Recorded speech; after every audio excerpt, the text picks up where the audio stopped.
Casablanca hotel connection back online. He is back online. $30,000, Tanya, is on the line, as well as 100 points for the winner of this Armageddon. Round of applause. Let's go. A Bishop's opening, and Alireza Firouzja sticking to his guns, sticking to what got him here in the first place. Magnus starting with 7 minutes on the clock. That's a bold move. It's a bold move, but Magnus needs only a draw for the championship. Alireza Firouzja has to win on demand with the white pieces, gets those extra minutes on the clock, and it's a bold opening as well, Daniel. Black gets the central control, but that also means that white can start targeting these central pawns early on once there's a trade on d5. Yeah, the Bishop's opening is a good balance, right? It's not as theoretical as the Italian, but it's a very cagey opening, and Alireza is playing this more modestly. There's the sort of Hikaru way of playing the Bishop's opening, which is more aggressive. He's playing this almost like a King's Indian attack, right? Keeping his pawns on d3 and e4. And often in almost all e4 openings, the knight makes its way to g3. At the same time, you have to be very, very careful. Knight to c5. You don't want to give away your light squared bishop. And you don't want a total liquidation in the center. I don't like this. Especially as white, symmetrical pawn structure, no d4 break on the cards anymore for Alireza. So now he needs to, it's going to be a maneuvering game, right? First question, where do you put that knight from d2? Because you need to open up that bishop on c1. You still have to complete your development. Meanwhile, Black's knight can already fall back on e6. Now it's being forced to, Daniel, and start eyeing those dark squares, specifically the f4. Whoa. I'm very surprised at knight f4 because typically allowing the e-pawn to inch forward to e5 like that is a bad idea. You're taught to avoid this. So I don't think Magnus needed to rush with knight f4, maybe feeling the pressure of the clock. And knight to d6 apparently gives a big advantage for white. Bishop takes d6. Is there an intermezzo with queen to d3 hitting h7 and setting up e takes d6? That is sick. No, but that's unfindable. But it's beautiful. It's a very cool idea because, and the point you need that intermezzo is because of the massive pin along the e file. So you can't recapture on d6. And now queen to d3, this would be game over. You just blundered into the whole line. Queen d3, as you pointed out. That is one heck of a move. Queen takes pawn is not just a check. Queen h8 is game over. And if you play g6, wasting a tempo, now you can play e takes d6. The rook is defended twice. And the fact that Black's rooks are disconnected will cost him the game. Black has to drop back to f8. This is a disaster, and Alireza missed it. That was a huge chance. It wasn't winning for white, Tanya. I mean, knight d6, Black could have slid the rook away, but it would have been big, big trouble. Now Magnus has a chance to slide his rook away from the line of fire. But bishop e6, I think, is what he's going to choose. This was so hard to see. I mean, how do you even know that a tactic like this exists? I've never seen this pattern myself. And the current position, he's done it anyway. Because you can't take it twice. There's a c4. There's a pin and win. Magnus missed it for the second time. This time, the idea is totally different. Bishop e6 by Magnus, his last move. Very neglectful. And now he's in huge trouble. What does he do? c4 is coming anyway. b7 is hanging. f4 is going to be hanging. Black's king is in trouble. You can't take twice on d6. You might have to give up a piece here if you're Magnus Carlsen. You might have to take twice on d6 and then take on b4 and try to save that piece down endgame. Unbelievable. And Magnus on the camera, he was shaking his head as well. He completely missed this knight jump to d6. And with the championship on the line, this could be the decisive moment. This could be the moment that really matters. And look at that. He looks away. There's no increment. He needs to make a decision. He needs to make it fast. Daniel, what happens if he just slides the rook? What if he tries to defend everything in the position? Rook b8, for example, is on the... It's possible, but white will play c4 anyway, tossing the knight out of d5, and then the f4 pawn is going to fall. And once the f4 pawn falls, white has this mating idea with queen h6, knight g5. I think that the most prudent option for Magnus is to take twice on d6. Well, the most prudent option was to not allow knight d6, but having allowed it, he's going to go rook d8. He's not going to give up the piece. He is in mortal danger here. c5 by Alireza. Look at this beast. Look at this beast on d6, bishop to e4. Alireza not even hurrying Tanya to take the pawn on f4. He's going to do it in the best possible version, he's totally winning. Alireza's in beast mode right Knight now. I mean, he d4. doesn't rush with that move. C5 played, bishop e4. You're pointing out, bring out that other knight, c6. Oh! The position is just falling apart for Magnus. Total collapse. Magnus has to play this miserable move, bishop to d7. Now Alireza is going to take this knight. I think that it's the perfect time to just take on f4. And this knight on d6 is going to seal the deal. Alireza is also up 2.5 minutes on the clock.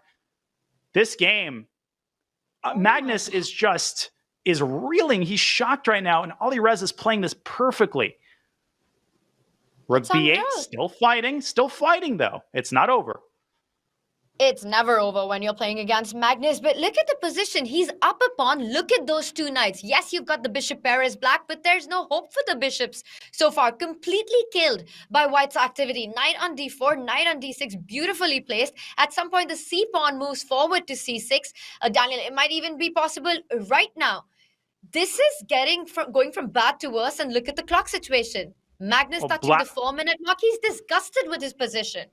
He's completely lost, and I think the only chance for Magnus might actually be to try to swap all of the rooks. Take on b1, play rook b8, and pray that Alireza plays c6 prematurely. I don't see a single way for black to survive longer than a few moves, but we know that Magnus is not going to go down easy. He does play rook b8. I like this approach, and if you're Firouzja, you trade on b8. Do you play c6? When is the right moment to strike and to cash in your chips? Is it now?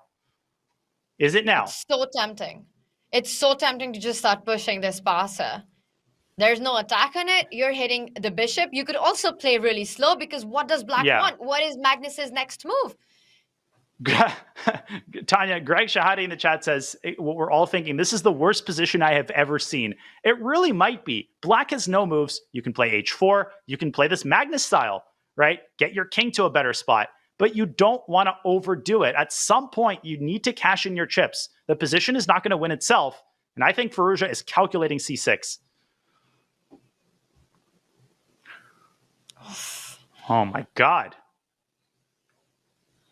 And I would be so tempted to play c6 right now, because you really don't see what's wrong with it. The only thing is that the d6 knight gets slightly destabilized, so you might have to watch out for future moves like f6, targeting that e5 pawn.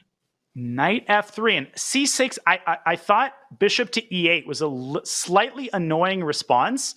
Alireza tries to find a better moment to do it. He swings his queen to b4, trampolining from side to side, chiseling his way into black's position. Can Magnus stop it with bishop c6? Does he run into knight d4? Maybe the bishop can park on a8. Huh. Look at that defensive resource by Carlsen. Not so fast. Not so fast. Alireza still has some work to do, Tanya. Magnus, you have to play this all the way through, and you have to play your best chess to beat him, even from this position. Yes. Even for someone like Alireza Firouzja, you cannot write him off. Give him one chance, and your advantage will be gone. Knight d4 really wants to be played, but Daniel, that does leave the e5 pawn once again tender. So once the bishop falls back, you'll have to answer some questions. What you're doing about the threat of queen takes pawn. Do you want to commit with f4? Do you want to overpush? But look at that. It's another Alireza jumping into c8. Man, the back rank has been so adroitly used by minor pieces throughout this match. Bishop to b8 from Magnus. Now we have knight to c8, and it's Alireza's stallion who might have the final word. Is he just going after this pawn? Why not? Why not? Why Help not? yourself. But the knight is trapped on a7. That bishop from a4, it takes away the key squares. So you've got to be a little careful over the next few moves to make sure that the knight has a way home. Or at least you have some tactics like c6 always. Locating forced win. Locating forced win. Where is it? Because knight to d4, Tanya, bishop takes e5. Very, very easy to forget that this pawn is now very, very tender. You would love to play knight a7 to d6. That would be the best move. Queen b7?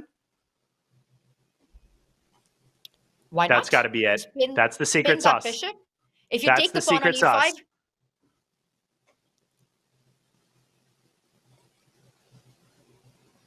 Wow.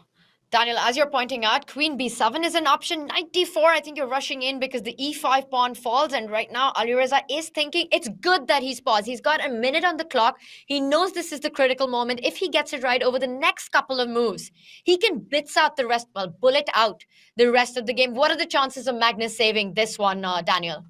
Non-zero. It's higher than what the eval bar might have you believe, because there's nothing more frustrating than staring at a position, thinking that there must be a forced win and not seeing it, watching your clock dwindle. The one silver lining for Magnus is that there's no increment, and in a crazy time scramble situation, anything can happen. Alireza is investing a ton of time. He knows that this might be the game-deciding moment, and I think that without queen b7, this game is going to go on for another while. He has to find that move, Tanya.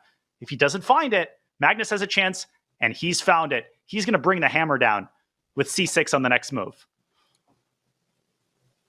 And how do you even fight that? The bishop in c7 is pinned.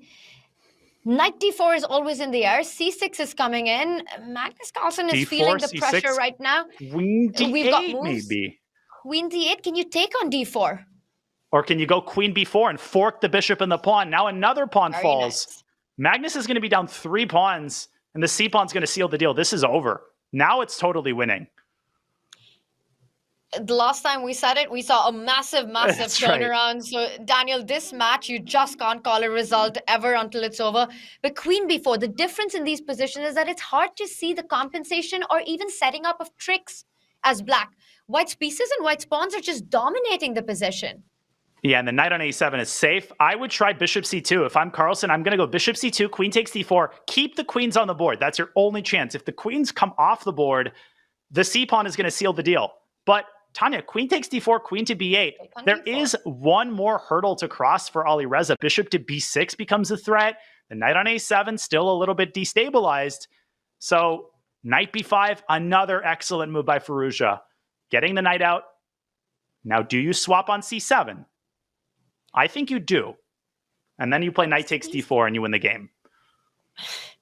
Or maybe queen takes pawn and it still continues for another move or two. Anything wins, but that's also a problem. Now you have to decide how you're going to win the game. Even queen to d6 should do the trick. Even giving up the c6 pawn, you're up so many pawns that you can give one of them away. But you need to make a decision. Magnus's only chance is the clock now. It is going to be about trying to flag. But Daniel, 2.5 minutes in this position so far feels like it should be enough for white. And with 2 extra pawns, just slide your queen over to c4. And the sad thing for Magnus is queen c4, bishop d5. You can play c7 even there. You could give up one queen, another one replaces it, and then black drops the bishop on c4. But you can sense the butterflies in Alireza's stomach. Under normal circumstances, he'd be making moves much faster than he is right now. Can he nail in the final nail in the coffin? Literally some hair-raising chess here that we're seeing from Alireza. Queen e5, Magnus Carlsen, how does he keep the game going? Now Alireza is down on the clock. He's down to 2 minutes, trying to find the forced win. We know the Magnus effect. We know how powerful it is. Queen to c4. He's found another perfect move. Queen c7, he'll just send the a-pawn down the board. And or all f3. of black's pieces are tied down. You really don't want your queen. Well, there's a checkmate in one. You just simply block the bishop, attack the bishop, but that does allow some checks that you might have to be careful about. Yeah, How are you but hiding? king h1. You go king h2 h1. and king h1.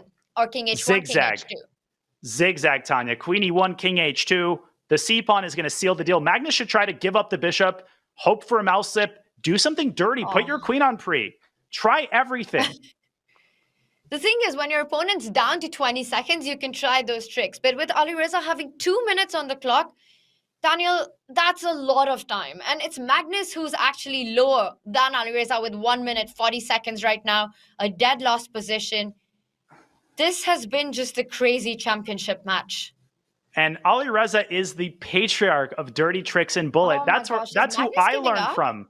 Magnus he knows it's over. Alireza, he's not going to miss anything dumb. He did it again. Magnus Carlsen has resigned. Alireza has done the unimaginable. He has done the unimaginable. This is insane. He's won it.